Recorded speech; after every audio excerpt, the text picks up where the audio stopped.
What's a trashy tattoo? A story comes to mind instantly from my apprenticeship. This girl came in and I still tattoo her, so I'm not going to say her name. But what she wanted was a handful, 5 or 6, of her ex-boyfriend's names tattooed on her. But the catch was she wanted them all in varying sizes according to the size of their... It was just, I don't want to call it trashy, but I'm going to say petty. That was a petty tattoo. What's a trashy tattoo? So one time I was just about to leave the shop. It was late at night and this popular, influencer / celebrity came in. And this idea that they wanted was an arrow pointing down on their lower back that says dump load here. And I was like, fuck it. Let's do it. So we did it. Definitely the trashiest one I've ever done. Denisha, what's a trashy tattoo? I went to Arby's one time and there was a woman at the counter and she had fuck racial slur on her hand and she was white, and that was probably the trashiest tattoo that I've ever seen. Donnie, what's a trashy tattoo? Let me tell you a story. Guy walks into my tattoo shop after coming home from a 20-year stay in the state prison. Shows me the tattoos he's gotten while he's on the inside. Not the most aesthetically pleasing tattoos, all of them, but the most genuine, intensely personal, profound tattoos I've ever seen in my life. Hot take, there's no such thing as a trashy tattoo, but I do believe in trashy intentions, so choose wisely. Donnie, has a client ever tapped out for a crazy tattoo? You know, people ask me that all the time, and there's one story that I'll never forget. This girl came in, it was about 20 years ago, young girl for her first tattoo. She wanted a little butterfly on her back, on her kidney area. She got about a half a line tattooed on her and said, wait, I need to take a breath. I need some fresh air. So she stepped outside. We thought maybe she was going to pass out, but she sat on the curb and she seemed okay. She came in and said, I don't think I'm going to finish it. And we were like, you got to finish it. You've got a line started. It's not going to go anywhere. And she said, nope, I'm just going to leave it just like that. And so we said, just come back when you get your wits and we'll finish the tattoo for you. Well, she never came back. And so for years, when people asked me the question, has anyone ever tapped out, I would tell them the story about the girl with the butterfly tattoo. Well, about 5 years, 6, 7 years after that happened, I was tattooing someone, and the girl that was with my client, I didn't recognize her, and she said, I don't think you remember me, but I wanted to get a butterfly tattoo and I couldn't finish it. I was so shocked to see her. I told her, I've been telling your story. You're famous around here. It was legendary. I offered to finish it for 5, 6 years later, whatever it was. She still didn't want it, and she said when she goes swimming, people think she's got a string stuck to her back. So I guess that's what you get.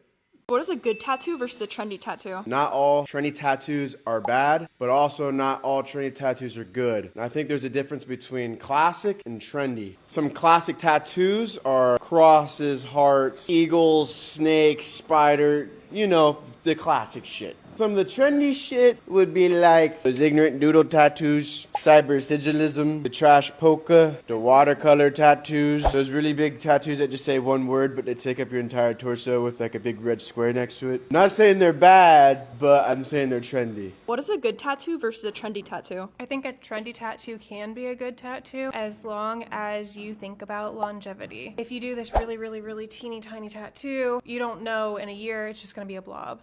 So that's obviously a bad tattoo. Donnie, what is a good tattoo versus a trendy tattoo? A great example of a good tattoo is anything American traditional. You're going to find designs like anchors, swallows, daggers, skulls. These are timeless tattoos with symbols that have long history. A trendy tattoo doesn't necessarily have to be a bad tattoo, but they represent the modern day aesthetic, like a sound wave that you can hold your phone up to, incorporate tech with, glow in the dark or metallic style ink. You can do those things, and I support being experimental with tattoos, but it's so hard to predict how well they age. And aging well, that's the whole game. What is the worst tattoo trend of 2025? I wouldn't say it's the worst tattoo trend, but it's definitely the most 2025 tattoo trend. Cyber sigilism and lower back tattoos. Extra credit if you have a cyber sigilism lower back tattoo. Just the word cyber sigilism sounds like a word that was invented in the year 2025. So hopefully it's still cool in 2026, 2027, because it'll definitely still be on you. What is the worst tattoo trend of 2025? Extremely provocative tattoos, like anything that's like bestiality, BDSM, SA, like weird like sexual religious tattoos. I think a really awful trend is people just hating on other shops and tattooers for making like social media videos. It's 2025, almost 2026. It's time to keep up with the pace. Donnie, what is the worst tattoo trend of 2025? The worst tattoo trend of 2025 is the fake scar tattoo. Grimes got a fake scar tattoo on her face. Let me tell you what I think about that. I think it's offensive to people with real scars that were earned the right way. I think it's aura farming, and if you have to try that hard to build an aura, it tells me you don't have any in the first place. Danisha, what's the worst tattoo trend of 2025? The amount of private studios that keep opening up,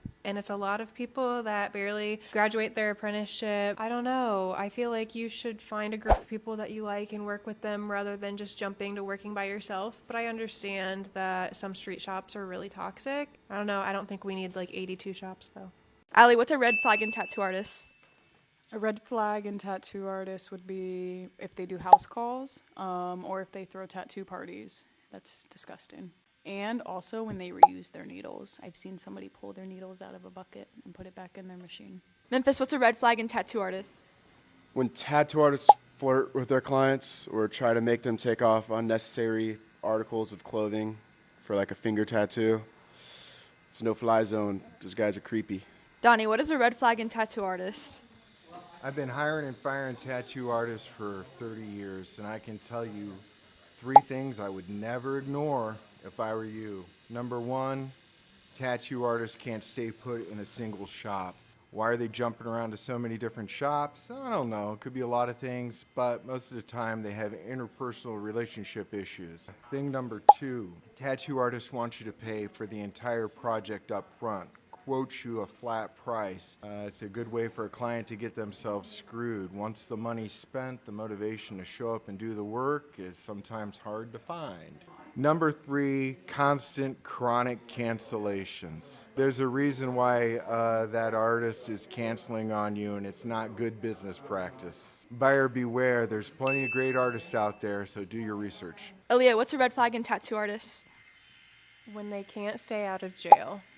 What is a tattoo that you refuse to do? One time I got a DM from a lady who wanted a hairless cat portrait. We booked it, and then the date comes up, and for her appointment, I had this prepared. But when she walked in, she brought in her hairless cat, which I thought was weird. Come to find out, she wanted her hairless cat tattooed with her portrait. Obviously unethical, said no, refused to do it. But then she crashed out, insisting that the cat had been begging for this tattoo. I don't know how that works or what language this lady speaks, but that cat did not get a portrait of her that day.